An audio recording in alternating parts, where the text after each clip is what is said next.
Alors là, c'est foutu pour Vinicius. Rodrigo vient de prendre une décision qui va tout changer au Real Madrid, surtout pour Vinicius. Parlons déjà du cas de Camavinga qui est de pire en pire. Comme vous le savez, depuis l'arrivée de Xabi Alonso, le gars n'a toujours pas joué ne serait-ce qu'une seule minute au Real Madrid. Et suite à sa dernière blessure, il était censé être absent pour seulement le premier match du Real Madrid. Sauf que là, dans 2 jours, le Real Madrid va jouer face au Real Oviedo, son 2e match. Et Camavinga n'a toujours pas repris les entraînements. Ce qui signifie que sa blessure va prendre beaucoup plus de temps que prévu. Comme je l'ai dit la dernière fois, pour moi, c'est la dernière saison de Camavinga au Real Madrid. S'il ne prouve pas au haut niveau, c'est terminé. Le Real Madrid pourra pas continuer avec lui comme ça. Il se blesse trop. Et d'ailleurs là, on nous dit que Manchester United réfléchira à la possibilité de le recruter dès cet été. Et le plus fou, c'est qu'il serait prêt à débourser près de 80 millions d'euros pour s'attacher les services de Camavinga. À ce prix-là, moi, je le laisse partir direct. Et en parlant de milieu, les amis, le jeune milieu de Crystal Palace, Wharton, serait dans le viseur du Real Madrid. Là, on nous dit que le Real Madrid serait très intéressé par Adam Wharton, le milieu anglais de Crystal Palace. Le club londonien évalue son joueur à 80 millions d'euros, un prix accessible au Real Madrid seulement en cas de vente majeure. Et d'ailleurs, le Mediasport nous informe que le Real Madrid a déjà fait une offre de 50 millions d'euros qui a été refusée. Donc, on attend voir la suite. On termine avec Rodrigo, les amis. Grosse nouvelle du côté du Real Madrid. On vient tout juste d'apprendre que Rodrigo est officiellement un ailier gauche du Real Madrid. C'est ce qu'il a demandé à Xabi Alonso et ça sera désormais son rôle. En fait, là, c'est clair, il veut plus jouer en tant qu'ailier droit. Et pas ce que vous en pensez, mais moi, je pense que c'est une très bonne idée. Comme ça, au moins, il commence à mettre du respect sur son football. Il sera pas là maintenant à dépanner en tant qu'ailier droit. En plus de ça, il y a Mastantuono qui vient d'arriver. Finalement, là, il va rentrer dans une concurrence avec Vinicius. Ça sera le meilleur qui va jouer. Et moi, je pense que c'est parfait pour le Real Madrid actuel. Et au vu de ce qui se passe avec Vinicius, qui est vraiment pas terrible ces derniers temps, c'est très bien de les mettre en concurrence. Oh, mais c'est un fou!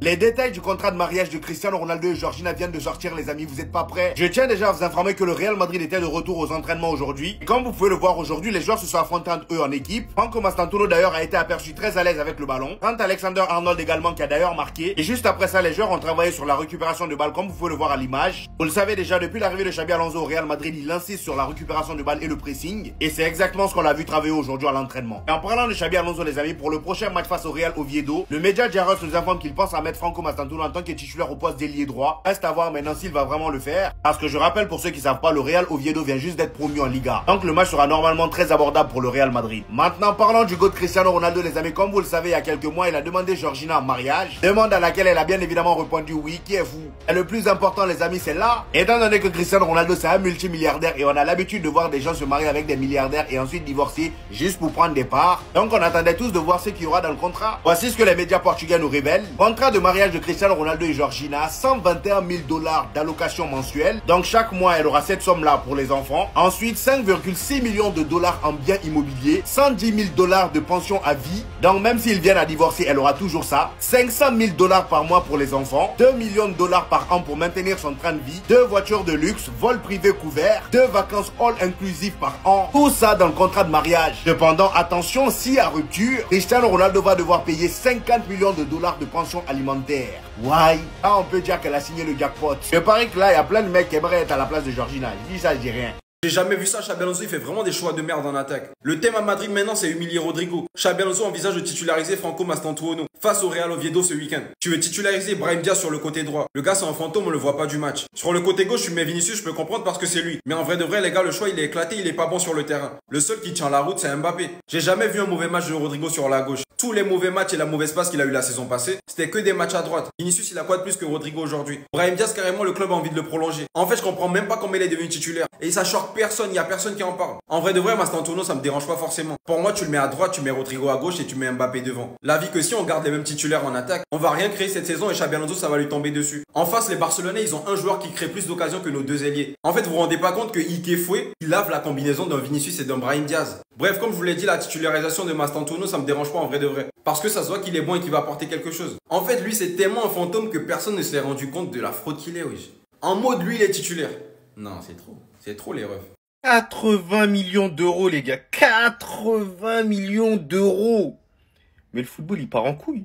Il part en couille. Le Real Madrid aime beaucoup Adam Wharton comme option au milieu. C'est un joueur de Crystal Palace. Et son prix serait de 80 millions d'euros. Il sera signé uniquement si le club fait une grosse vente avant. Alors les gars, je pense que pour certains, vous le connaissez pas. Mais franchement, c'est un très bon milieu de terrain. Techniquement, il est assez à l'aise. Dans la récupération du ballon, c'est quelqu'un d'assez agressif. Ses passes, il est assez précis sur tous les angles, il n'y a pas de souci. Mais honnêtement, 80 millions d'euros, le marché anglais, qu'est-ce qui se passe? Qu'est-ce qui se passe? C'est pour ça que la Première Ligue, elle est surcotée sur tous les plans. Sur l'aspect du jeu, sur l'aspect des prix. C'est une dinguerie, quoi. 80 millions d'euros sur Wharton. En vrai, tu m'aurais dit, allez, 50 millions d'euros à 60. Mais 80 millions d'euros, mais c'est lunaire. Et le Real Madrid, on va vraiment débourser ça pour ce joueur. Et là, sérieusement. Alors qu'on pourrait recruter 2 joueurs à ce prix-là. Ça a fait des chichis hein, quand ça demandait Steeler. Mais frère, 80 millions d'euros.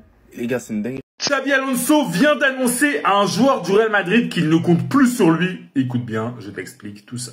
La fin de mercato à Madrid pourrait être plus animée que prévu. Tout à l'heure, je vous ai fait une vidéo sur Adam Wharton de Crystal Palace qui pourrait être recruté et il pourrait aussi y avoir des départs.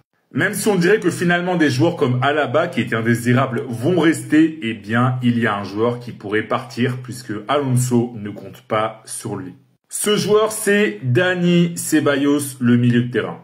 Il n'a pas sa place dans l'équipe de Xabi Alonso et il est tout simplement le dernier choix dans la hiérarchie des milieux de terrain. Voilà, je vous mets la source, le journal AS qui explique qu'il pourrait partir et en plus il a des offres. Mais ce qui est sûr, c'est que Alonso ne voit pas Ceballos comme un joueur important et il le lui a fait savoir. Donc à la base, Ceballos, il voulait absolument rester au Real Madrid, mais après ça, eh bien, il pourrait changer d'avis et partir. C'est un joueur qui est quand même un bon joueur. Voilà, c'est un joueur qui peut apporter à énormément d'équipes. Il serait titulaire dans plein de clubs intéressants. Et donc, on va voir si d'ici la fin du mercato, il décide de partir ou non. Et le Real Madrid ne demande que 15 millions d'euros pour lui. Voilà, c'est pas énorme. Au vu des prix qui sont pratiqués sur le marché, 15 millions d'euros pour un joueur comme Ceballos, franchement, ça va. Mais ce qui est sûr, c'est que s'il reste au Real Madrid, il ne va pratiquement pas jouer. Et si tu es fan du Real Madrid, dis-moi dans les commentaires, est-ce que tu es d'accord avec Xabi Alonso ou pas? Voilà, est-ce que tu penses que Ceballos n'est pas un joueur utile pour l'effectif ou au contraire, est-ce que tu penses que c'est un joueur qui peut apporter des choses au Real Madrid? Dis-moi tout dans les commentaires. Et si tu veux être au courant de toute l'actu des Merengues, je t'invite à t'abonner.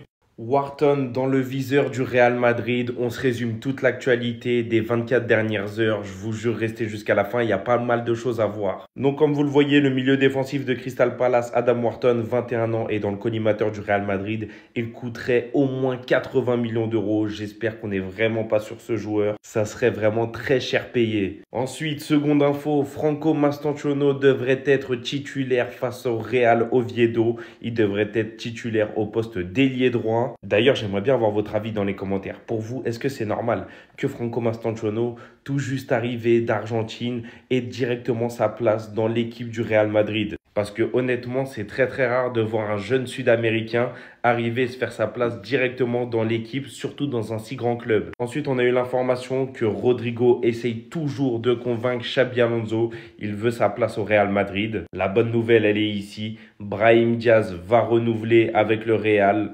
Il aurait déjà accepté un renouvellement à long terme avec le Real Madrid. L'appel de Xabi Alonso a été déterminant. Et pour terminer cette vidéo, dans 2 jours, n'oubliez pas, rencontre face au Real Oviedo dans les commentaires. Donnez-moi votre avis. Pour vous, quel sera le score de la rencontre? Je pronostique un très gros score, un 4-1 pour le Real Madrid. Regardez bien cette action de Kylian. C'est le moment où il dribble les joueurs d'Osasuna. Ok, la petite roulette, ça passe, le crochet, ça passe. Maintenant, pourquoi tu fais cette passe à contresens du jeu alors que tu as 1, 2, 3 options dans le sens du jeu? Tu fais cette talonnade. Tu vois, le dribble, ouais, tout le monde s'enflamme, le public crie, les gens sont contents. Mais si c'est pour faire ça, les gars, ça sert à rien en vrai. Il y a une contre-attaque, il y a un truc. Le Real Madrid est en surnombre dans la partie adverse. Tu as 3 options dans le sens du jeu. Il n'y a aucun adversaire. Et tu fais une talonnade en retrait. Vous allez dire que je suis dur avec lui parce qu'il a fait un enchaînement qui était plutôt pas mal. Mais même Arda Güler, il comprend pas. Il lui dit, oh gros, tu fais quoi? Plus sérieusement, le Real Madrid s'est imposé face à Osasuna 1-0. C'est vraiment très peu. Et moi, en tant que fan du Real Madrid, je suis frustré. Je suis frustré parce qu'on n'a pas réellement inquiété cette équipe. Je vois à domicile, il n'y a aucun mouvement offensif. On essaye de faire des attaques placées, mais ça va à 2 à l'heure. Quand on a un contre en notre faveur, ça joue en retrait. C'est parce qu'on attend du Real Madrid. D'accord, c'est le premier match. C'est qu'un début de l'ère Xabi Alonso. Mais les gars, c'est pas ce qu'on nous a vendu. Ça commence mal, j'ai envie de dire. Pas vu de contre-pressing, j'ai pas vu énormément d'actions offensives. Je me pose déjà des questions. Ben bon, on laisse du temps, on va voir ce que ça donne.